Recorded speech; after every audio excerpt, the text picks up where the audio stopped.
kita lagi scroll Instagram gitu ya, kita cek-cek Instagram, waduh kayaknya tuh menarik banget nih, banyak yang kita pengen atau banyak pencapaian-pencapaian yang kita mau.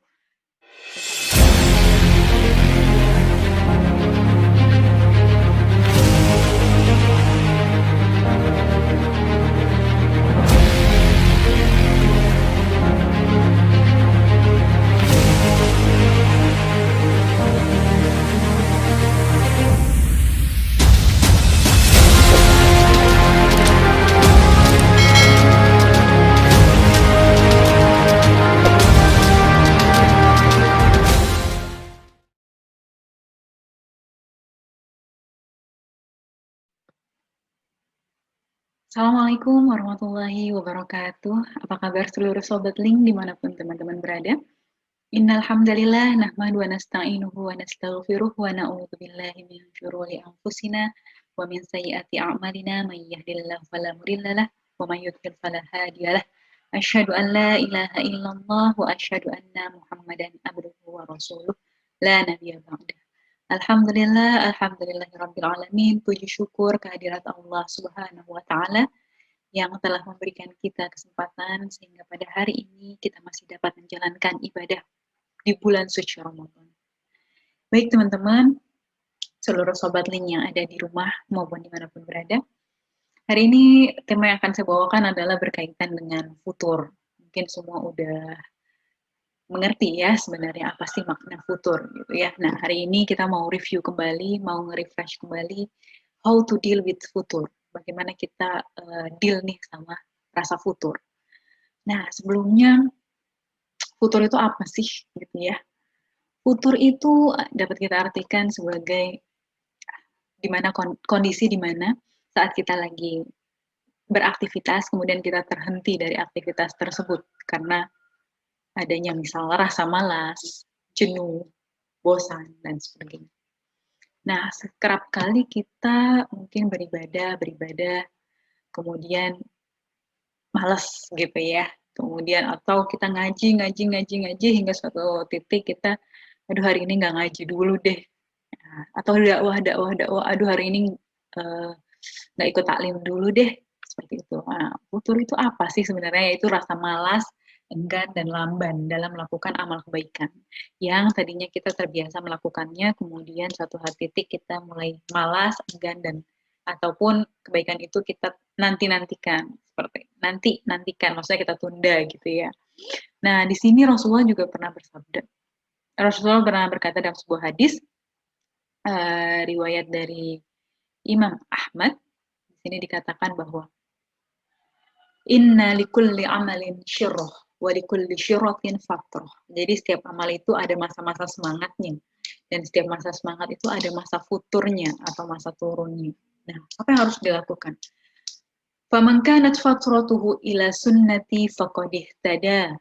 Siapa yang futurnya, faman kanat fatratuhu, futurnya kepada sunnah lagi, dengan melakukan sunnah yang lain, ia sungguh mendapat hidayah. Itu. Namun, wa man kanat fatratuhu ila ghairi dzalik. Nah, barang siapa yang fatrahnya itu, futurnya itu bukan kepada selain sunnah, sungguh ia telah binasa. Nah, inilah merupakan salah satu tips bagi kita-kita yang ketika kita menemukan satu titik di mana kita, aduh capek banget nih ngaji, aduh capek banget ya tilawahnya ini udah pegel nih misalnya seperti itu. Maka tipsnya adalah dengan melakukan sunnah yang lain. Nah, jadi misalnya nih teman-teman, ini sudah menjadi sunnatullah bahwa ada riwayat dari Rasulullah mengatakan bahwa setiap amal itu ada masa-masa di mana kita bersemangat. Terbukti ya, misalnya Ramadan, wah semangat banget nih tilawah.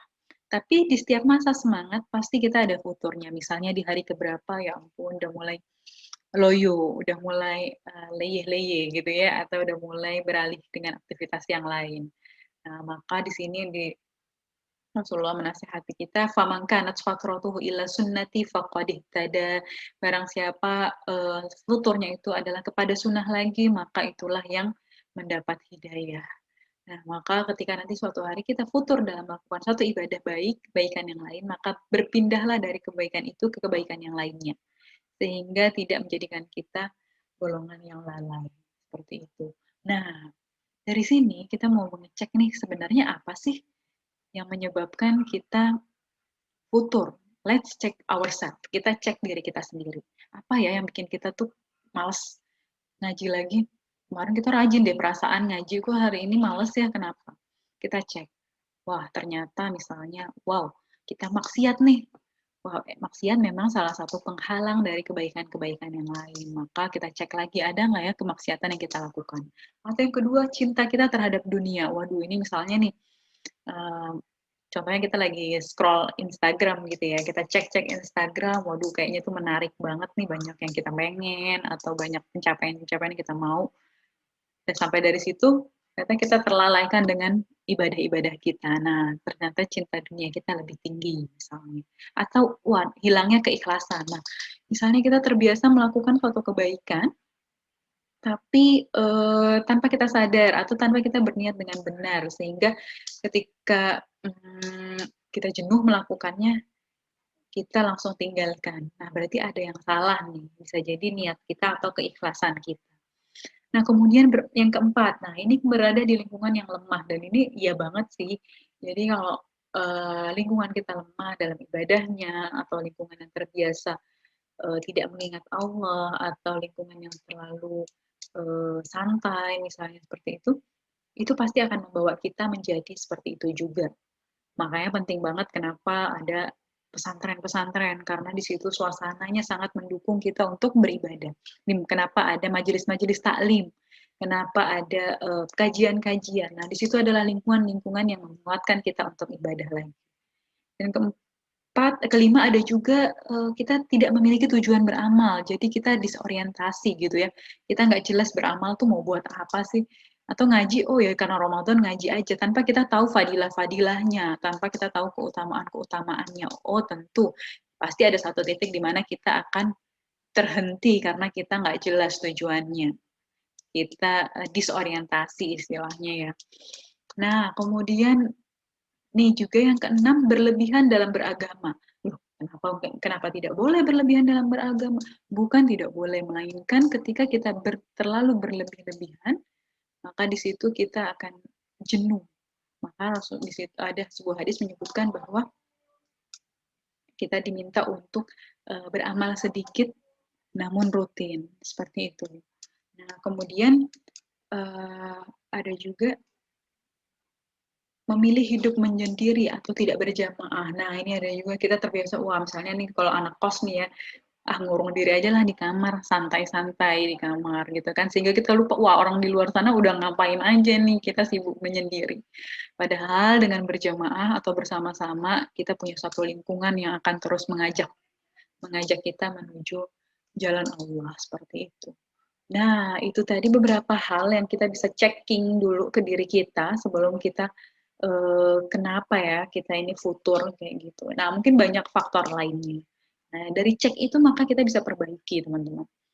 Nah, di sini saya akan uraikan sedikit apa-apa tips-tips untuk how to deal with futur. Bagaimana kita deal nih dengan rasa futur itu, gitu ya. Yang pertama tentu ya, kita nggak mungkin bisa beribadah, melakukan amal soleh tanpa minta sama Allah, tanpa minta pertolongan dari Allah yang menguatkan kita. Maka pertama adalah kita minta tolong sama Allah. Minta tolong sama Allah untuk terus dibimbing dalam beribadah. Dan kedua tadi ya, mungkin ketika kita futur karena maksiat kita, maka mohon ampunlah kepada Allah. Minta ampun sama Allah, minta perlindungan sama Allah, dan minta pertolongan dari Allah, sama Allah. Seperti itu.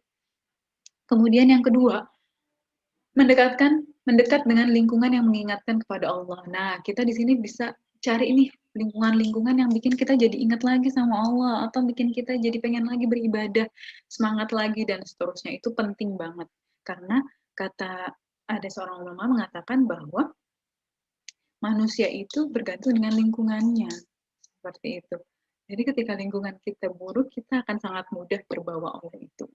Begitu juga sebaliknya. Dan selanjutnya yang ketiga, menyadari dan berpindah ke aktivitas kebaikan lainnya. Nah, ini seperti hadis tadi ya teman-teman, bahwa ketika nanti kita futur dalam suatu kebaikan, bukan berhenti atau beralih ke aktivitas yang jelek, melainkan berpindah, boleh berpindah ke aktivitas lainnya yang juga bermanfaat dan mendatangkan kebaikan. Misalnya kita capek baca Quran, pindah membaca tafsir, atau membaca buku sirah, membaca buku agama. Tapi jangan sampai lari berpindah ke membaca status misalnya ya, atau baca Instagram. Nah, itu padahal yang paling asik. Nah, tapi ketika kita udah pindah ke situ, otomatis tentu kita bakal berlama di situ, berlama-lama dengan futur kita. Nah, yang selanjutnya adalah berzikir. Nah, berzikir ini ringan sekali ya, teman-teman. Ringan, tapi mungkin kita sekerap terlupa gitu ya. Jadi walaupun kita capek beraktivitas ibadah apapun, mungkin zikir hanya zikirlah yang tidak mengandung capek gitu ya, nggak bikin kita capek gitu. Jadi dengan zikir yang di lisan saja ringan namun sangat menjaga kita. Kita terus mengingat Allah dengan kalimat misalnya la ilaha illallah, la ilaha illallah. Terus dari zikir kita atau dengan beristighfar bisa juga atau intinya kalimat-kalimat yang mengingatkan kita pada Allah. Nah, niscaya insya Allah kita akan senantiasa sadar dalam menjalani aktivitas. Sekalipun kita lagi malas, kita akan berusaha untuk bangkit lagi dan Allah akan bimbing kita untuk bangkit lagi. Nah, kemudian selanjutnya adalah saling berukhuwah karena Allah. Nah, ini juga penting banget nih. Ketika sudah berukhuwah karena Allah, kita nggak ada yang akan membiarkan kita terlepas dalam kelalaian. Kita akan punya lingkungan yang mengingatkan kita terus untuk kembali. Yuk semangat lagi, yuk ngaji lagi misalnya. Atau yuk tahajud lagi, dan seterusnya. Jadi ada saling berukhuwah karena Allah itu akan mendatangkan kebaikan-kebaikan yang banyak dan tidak berhenti seperti itu. Kita akan terus saling ingatin ketika kita malas, ketika kita salah ada yang memberitahu dan sebagainya. Kemudian yang terakhir mungkin how to deal with future versi rangkuman saya ya teman-teman, mungkin nanti insya Allah teman-teman pasti punya juga versi yang lain tambahannya. Nah yang terakhir adalah mengingat singkatnya dunia. Dunia ini begitu singkat sehingga itu pun bisa menjadi motivasi kita untuk terus melakukan kebaikan-kebaikan dan untuk terus beribadah demi beribadah dan tidak berlarut dalam rasa futur kita. Futur pasti terjadi dalam kehidupan seorang muslim karena namanya keimanan, al-imanu yazidu wa yanqus. Iman itu naik dan kadang turun. Seperti itu. Maka dengan mengingat singkatnya hidup ini, kita tidak berlarut dalam futur, kita tidak berlarut dalam futur dan Allah bimbing terus untuk terus bersemangat dalam beribadah. Nah, itu beberapa poin yang bisa saya sampaikan dan diakhiri dengan kita punya satu doa untuk berlindung dari rasa lemah dan malas. Allahumma inni, ya Allah aku berlindung kepadamu, a'udzubika minal hammi wal hazan. Aku berlindung kepadamu dari rasa susah dan duka. Wa a'udzubika minal ajzi wal kasal. Nah, di sini aku berlindung kepadamu ya Allah dari sifat lemah dan malas. Wa a'udzubika minal jubni wal bukhl, dan aku berlindung kepadamu dari sifat pengecut dan kikir. Wa a'udzubika min ghalabati daini wa qahrir rijal, dan aku berlindung kepadamu dari lilitan hutang dan musuh yang sewenang-wenang.